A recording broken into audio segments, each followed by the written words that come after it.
Hi, I'm Erin Kurt, and I'm the founder of erinparenting.com, where I teach working moms how to achieve stress-free parenting using my 3-step system. I'd like to give you some of my top tips for dealing with children and maybe some misbehaviors that you might be experiencing.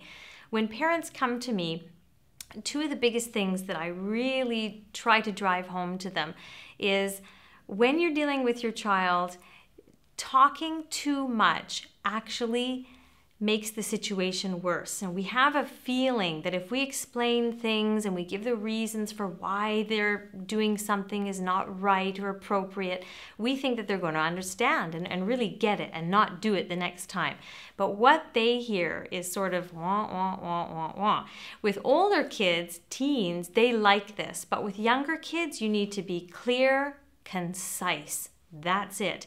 And they get it. So that would be my top tip number 1, is to keep it clear, keep it concise, keep it short so they understand what they need to do and what you want them to do, okay?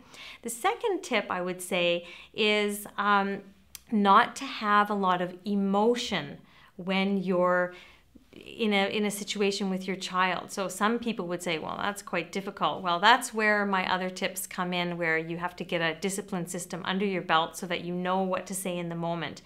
But your tone of voice matters so much when it comes to talking to your kids. You can either be too strict or you can be too soft, or you can also be a little bit intimidating or sarcastic. For example, you wouldn't want to say, well, you better get your coat on because we're not going to be able to go to the park if you don't get your coat on.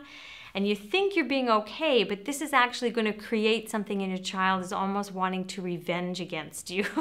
So we don't want that. But we also don't want, sweetie, it's time to get your coat on. We don't want that because there's no urgency there, right?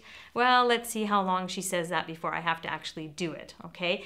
So too much emotion or too little emotion is not right. What I say is use a matter-of-fact voice. So if I would say to you, my name is Erin Kurt and I am the founder of erinparenting.com, that is a matter-of-fact voice. It's a fact, it's a statement. That's the way you want to say what your child needs to do. Okay? Those are my top 2 tips.